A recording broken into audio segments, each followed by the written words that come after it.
Bonjour à tous, mon nom est François Letarte et bienvenue sur ma chaîne JDR D30, une chaîne consacrée aux jeux de rôle sur table. Alors, une vie de rôliste, et aujourd'hui, je vais vous parler de Chroniques oubliées. Ouais, c'est ma lecture principale ces temps-ci. Puis, il y a un genre de déclic qui s'est fait ces derniers jours, donc c'est un peu de ça que je vais vous parler. Un déclic sur quoi au juste? J'ai comme compris un peu c'était quoi l'essentiel de cette version-là de Chroniques oubliées et d'un peu comment le livre fonctionne, c'est ça? Tu sais, à date, je l'avais juste feuilleté comme ça, puis tu sais, j'ai une idée de comment ça marche Chroniques oubliées, soit dit en passant. Ça veut dire, avec Chroniques oubliées Mini Fantasy, j'avais déjà un avant-goût, malgré qu'il y a beaucoup de différences, mais tu sais, la base, ça reste la même. Fait que tu sais, j'avais déjà des attentes, je m'imaginais déjà des choses par rapport à Chroniques oubliées, et en fait, ça s'est avéré être pas mal ce que je pensais, et même mieux dans le sens que là, j'ai comme compris plus vite que je pensais. Ben, je m'enlignais pour lire ce livre-là de couvert à couvert, pour voir ce qu'il en était. Pour m'apercevoir que j'ai peut-être pas besoin de tout lire, en fait, c'est ça. Tu sais, ce livre-là, c'est vraiment un guide, un manuel, une boîte à outils, tu sais. Parce qu'en tant que tel, OK, mettons qu'on parle de la mécanique de jeu, sérieusement, c'est hyper simple. Je veux dire, c'est le système des vins dépouillé à son maximum. Un peu comme dans ce que je faisais dans Mini Fantasy. Fait que déjà que, tu sais, j'étais déjà dans ce mode, dans cette façon de faire-là beaucoup, ben je m'y retrouve tout à fait. Et pour moi, c'est parfait parce que c'est des tests de caractéristiques, comme dans Mini Fantasy, c'est juste qu'au lieu d'avoir 3 caractéristiques, t'en as 6, les 6 de donjon. Fait que tu as tes 6 caractéristiques, puis voilà, tu fais tu fais tes calls au besoin avec tes 6 caractéristiques de base. Il n'y a pas de liste de compétences. En fait, les compétences, c'est soit les circonstances qui prouvent que ton personnage pourrait être compétent, ben tu l'avantages à ce moment-là, ou encore certains rangs dans les voies qui ont été choisis qui déterminent des choses un peu plus spéciales que le personnage peut faire. C'est exactement comme dans Mini Fantasy, en fait. Le combat, c'est sûr qu'il y a des petits détails de plus qu'il n'y avait pas. Tu sais, un détail niaiseux, mais tu sais, dans Mini Fantasy, quand on était à 0 point de vie, c'était pas très clair ce qui se passait, tu sais. Tandis que là, ben là, il y a comme une procédure plus établie. Donc, tu sais, un peu le danger d'avoir 0 point de vie, on va plus être capable de le définir et de mettre en jeu le réel impact de ça. Fait que oui, il y a certains détails d'un combat. Ils vont y aller plus précis avec les modificateurs classiques, des moins 5, des plus 10, des moins 3, tu sais, ça. Il y en a un paquet, ça, je vais y revenir. Puis aussi, c'est ça, tu sais, des fois, quand le personnage est comme, entre guillemets, désavantagé, ce qu'ils font, c'est que tu roules un D12 au lieu d'un D20. Ça, par contre, c'est oui et non, mais ça aussi, je vais y revenir dans mon cas. OK, fait que tu sais, il y a un peu tout ça. Puis il y a aussi, ben c'est ça, le système, c'est vraiment ça. Sérieusement, ce qui fait la variété et la couleur de ce jeu-là, c'est vraiment du côté du personnage que ça passe. C'est pas tant du côté de meneur de jeu, vraiment pas. Parce que les personnages, comme dans Chroniques oubliées Mini Fantasy, veut dire la plupart des choses qu'ils ont besoin de savoir est écrit sur leur feuille. Fait que la plupart des règles, comme entre guillemets, détaillées, compliquées, sont entre les mains des personnages. Puis, tu sais, je dis détaillé, compliqué, c'est pas vraiment compliqué, c'est juste des trucs spécifiques que ces personnages-là ont, finalement, leur capacité, qu'ils ont choisi dans les rangs de leur voix. Puis c'est ça. Fait que, tu sais, autrement dit, la majorité des règles précises sont du côté des joueurs. Et ça, c'est l'affaire qui a toujours vendu Chroniques oubliées pour moi. C'est le fait que les joueurs deviennent autonomes rapidement parce qu'ils ont cette information-là dans leurs mains. J'ai trouvé quelque part des fiches imprimables de Chroniques oubliées Fantasy complet qui a vraiment toutes les voix, parce qu'il y en a vraiment plus. Ça aussi, ouais, je vais faire comme la comparaison, là, mais c'est ça, il y a vraiment plus de choix. Mais c'est ça, mais c'est du côté des joueurs, du côté du meneur de jeu, sérieusement, c'est un vrai charme, là. Il y a comme à peu près, tu sais, t'as juste quelques paramètres avec lesquels jouer, et voilà, t'es en mesure de faire de quoi.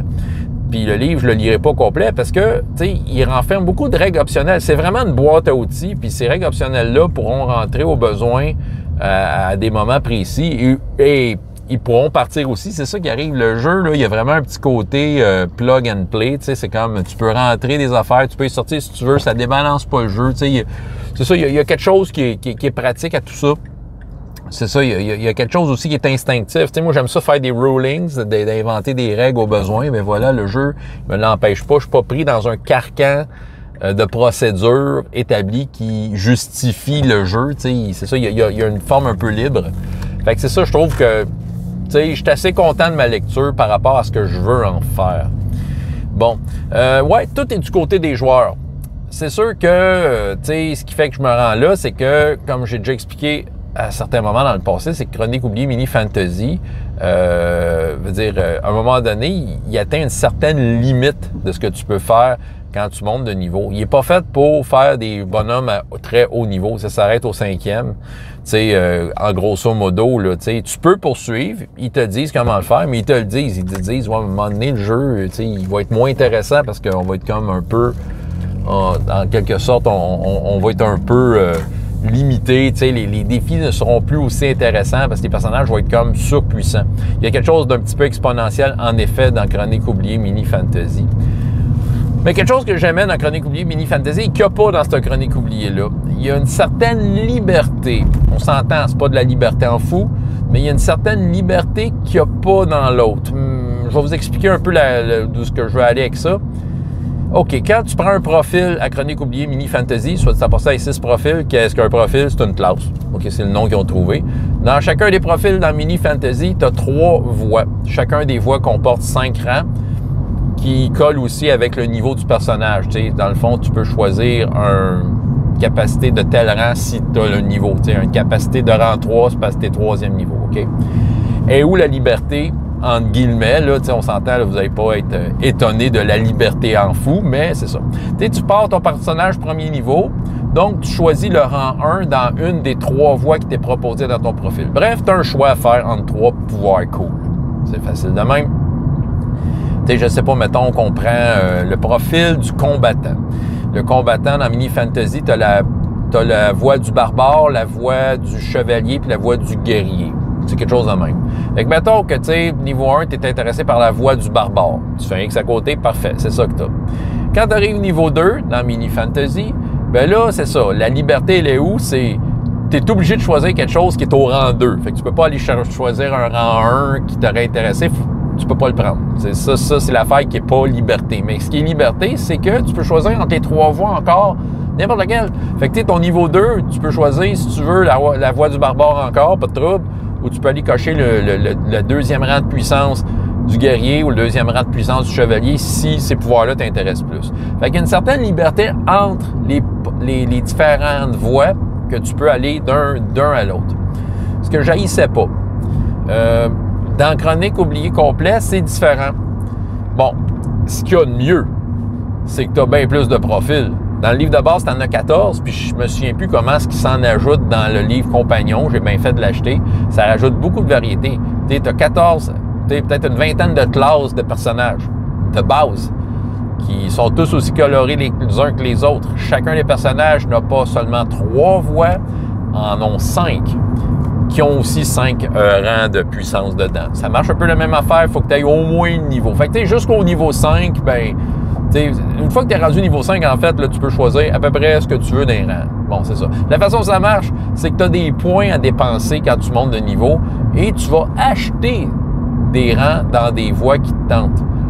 Il y a une certaine liberté qui s'ouvre là parce que, justement, si tu atteins le niveau 2, tu as tes 2 points, bien, tu peux aller chercher des rangs de puissance 1 dans 2 voies que tu n'avais pas choisi au niveau 1. Fait que, tu sais, dans le fond, tu peux comme aller chercher des trucs qui t'intéressent. Là où c'est différent, c'est que, mettons, là, que, tu sais, je sais pas, moi, tu es en train de monter un bonhomme, puis que dans une des voies de ton profil, mettons, au rang 3, il y a de quoi qui t'intéresse super gros, tu aimerais ça l'avoir, lui. Mais ce qu'il y a au rang 1 et 2, il t'intéresse moins, mais c'est ça, le jeu, le Chronique oubliée complet, lui, tu es obligé d'acheter tout dans la même voie. Je vais l'expliquer autrement, là, je vous ai peut-être perdu. Là. C'est qu'en fait, si tu veux quelque chose d'une puissance supérieure à 1, ben, il faut que tu ailles acheter le 1, mettons le rang 3, comme dans mon exemple, il faut que tu ailles acheter le rang 1 et le rang 2 de cette voie-là. Contrairement à Mini Fantasy, que tu pouvais passer d'une voie à l'autre sans nécessairement acheter les rangs avant d'une voie en particulier, celle-là, tu es obligé. Ce qui ramène un peu au petit problème. Je ne dis pas que c'est un si gros problème que ça, mais tu sais, c'est le problème des feats à Pathfinder, que tu veux un feat précis, mais il y a plein de prérequis qui t'obligent à prendre des feats qui t'intéressent moins pour pouvoir aller avoir le feat que tu veux. il y a un peu ce problème-là. Ben, tu sais, c'est pas un si gros problème que ça, parce que tous les pouvoirs sont assez cool, tu sais, dans une voie précise, c'est ça. Mais c'est ça, tu sais, je te dirais qu'il y a ça que je trouvais pas pire de Mini qu'il y a plus, mais bon, c'est 100 ans, c'est une autre forme de liberté, si on veut. C'est ça, comme je dis, c'est assez cool. Il y a des fois, je lisais certains profils, certaines voix, il y a des affaires qui étaient un peu funky, parce que souvent, les voix vont comme toutes aller dans le même sens. C'est différentes variantes qui vont avec la thématique de la voix. Mais j'ai déjà vu des voix où à un rang précis, il y avait comme un pouvoir qui était complètement qui était comme bizarre parmi les autres.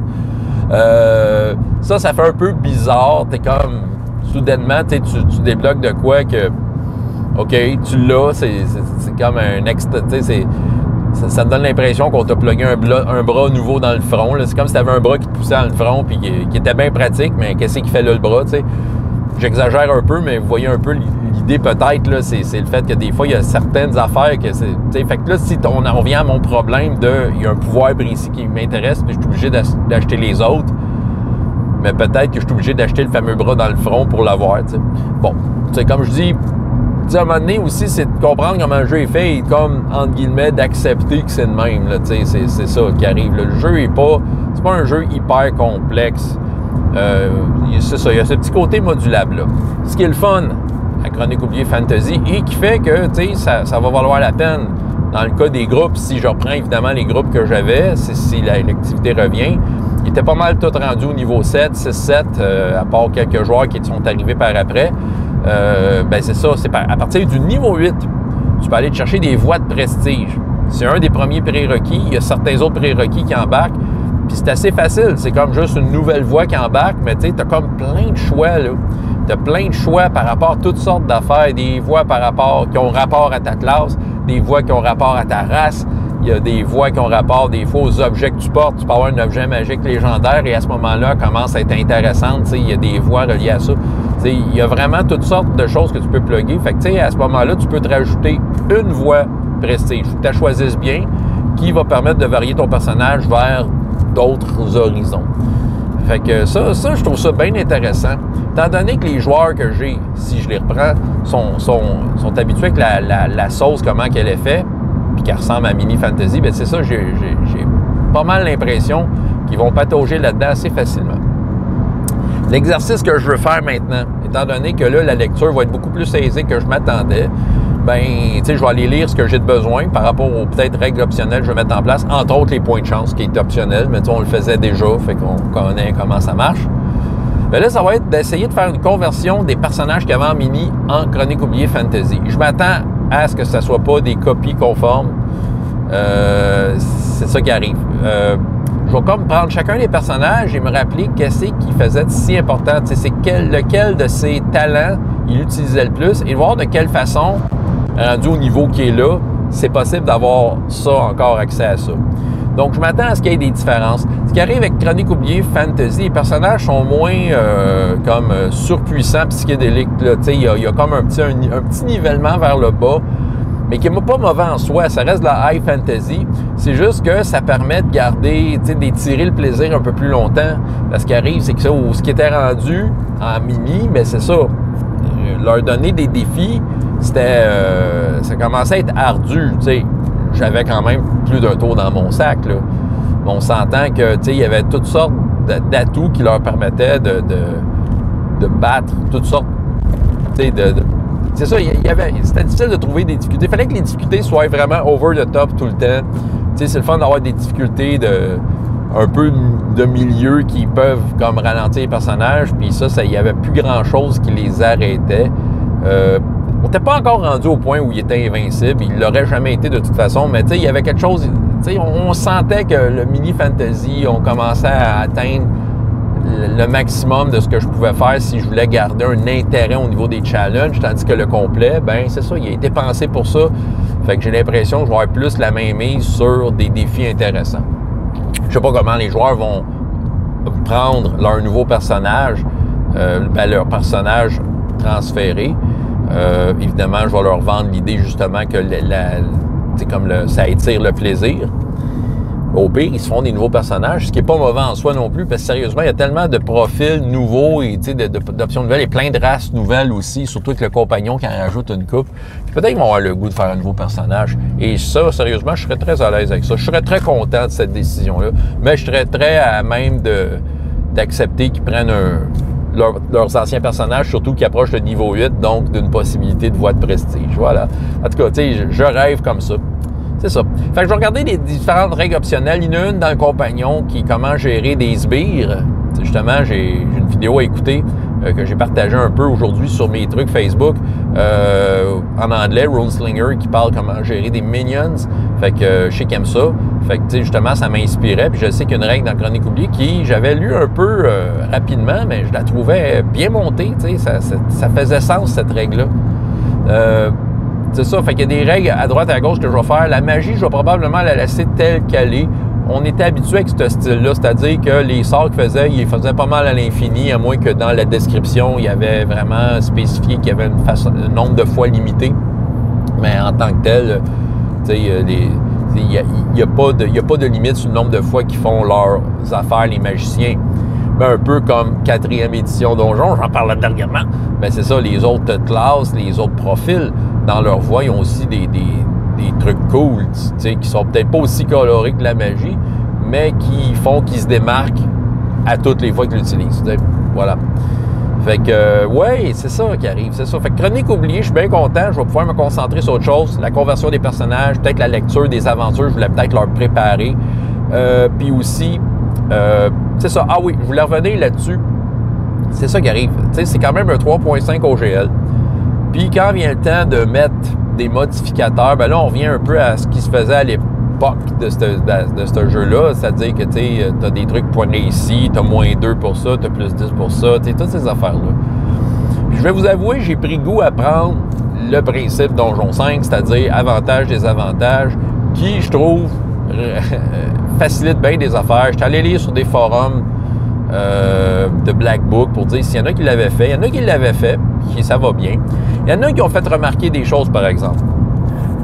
Que certains rangs de puissance, certains trucs que tu prends dans tes voies, l'avantage que ça donne, c'est que tu roules avec avantage pour faire une affaire précise, tu sais. OK? En fait, dans Mini Fantasy, il y avait un peu ce principe-là aussi. Fait que, tu sais, dans un contexte où tu as avantage, désavantage déjà en partant, que tu décides que c'est ça quand ça roule les dés tout le temps sans tenir compte de ça, il y en a qui disaient, ouais, mais ça sert à quoi d'avoir ça dans tes profils, dans tes voies? Moi, de la façon que je le gérais avec Mini Fantasy, c'est que ça te le garantissait, en fait. Tu sais, des fois, je pouvais t'arriver avec un moment où tu serais désavantage à fond, mais non, ils disaient, ouais, mais j'ai tel pouvoir là, qui me fait que je t'avantage. Ah! Vas-y, avantage. Fait que, tu sais, dans le fond, c'est une façon un peu de te le garantir. Si vraiment, tu sais, j'aurais un bonus à te donner, moi, j'aurais plutôt tendance à changer les niveaux de difficulté à battre que le jet de dés en tant que tel. Tu sais, j'éviterais les maths du côté des joueurs. Je me garderais ça plus pour moi de dire, OK, ben au lieu de 20, c'est 25 de difficulté, là, d'affaires super, c'est haut, 25.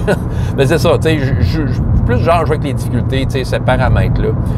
Il y en a qui ils vont me dire, ouais, avantage, désavantage, mathématiquement, c'est ci, c'est ça. Ouais, je le sais, mais en même temps, là, ce principe-là, avantage et désavantage, tu sais, ça fonctionne bien avec le format que j'ai à offrir ce jeu-là. D'habitude, je fais ça dans un contexte parascolaire, on a peu de temps, j'ai beaucoup de joueurs, tout le monde veut faire de quoi. Tu sais, avantage, désavantage, ça va bien, ça roule, tu sais, Puis je pense que ça parle aux joueurs aussi, tu sais.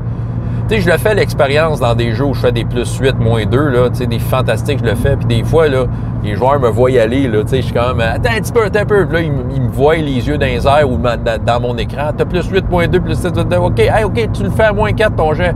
C'est -4 mon habileté. Puis là, tu sais, il y a des questions qui se posent, là, tu sais. C'est ça. Tu sais, dans ma tête, c'est clair, dans la tête du joueur, il m'a pas suivi tout de suite, nécessairement. Tu sais, il faut que je réexplique. Tandis qu'avantage, désavantage, c'est, tu sais, on a snap of a finger. Tu sais, la seule maths que tu as à gérer, c'est ta caractéristique et, si tu as un petit don ou un pouvoir qui te permet de changer quelque chose là-dedans. Là. Vraiment. Fait que, tu sais, je pense que, tu sais, le jeu le permet. C'est ça qui arrive. La base est assez simple et solide pour dire, OK, on peut faire ça de même à la place. Mais, tu sais, dans des cas précis, ça m'empêche pas de regarder les modificateurs. Des fois, ça met même le suspense. Des fois, on arrive à un moment critique de la game. Tu sais, le prochain jet de dés risque d'être important. Fait que, tu sais, je peux dire, attendez un instant, et donc, tu sais, checker dans mon livre, et de voir les joueurs fébriles, de dire que je vais dire, ah, ben là, t'as -3 faire ça. Mais pourquoi -3? Voilà, regarde, tu sais, le drame est parti, tu comprends? Tu sais, veux dire, quand tu fais un peu du ruling, tu peux aller chercher des choses, puis dire, ah, c'est écrit dans le livre, mais tu sais, puis l'ignorer après. Tu sais, dans d'autres circonstances, ouais. Et évidemment, le D30, c'est sûr que moi, mon principe de donner un D30 comme récompense, je trouve ça vraiment super. Dans le livre, la règle optionnelle du point de chance du Chronique oublié Fantasy disent qu'on peut récompenser un joueur avec un point de chance. Le point de chance, je trouve ça puissant. OK? Ils vont en avoir moins des points de chance avec cette version-là, mais en tout cas, reste que le point de chance, c'est puissant, ça te donne un plus 10 automatique. Fait que des fois, l'impossible était contourné par la chance. Ce qui est bien correct, ça les rendait bien de bonne humeur. Mais le D30, c'est le fun parce que le D30, c'est une vraie bitch. Il peut te rouler un 1. Mais ils sont tellement contents d'avoir un D30. Puis surtout que la règle de mon D30, je suis en train de vous répéter la règle au complet, c'est que ça remplace n'importe quel de tes dés.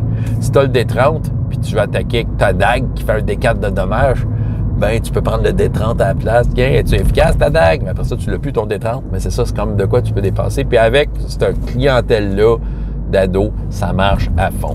Fait que tu sais, Chronique oublié Fantasy, je le vois que ça va comme mettre un peu de plomb dans la façon de fonctionner du jeu. Tu sais, il y a comme un petit côté un peu plus sérieux, mais on va quand même garder une certaine flexibilité sur la façon de jouer ça.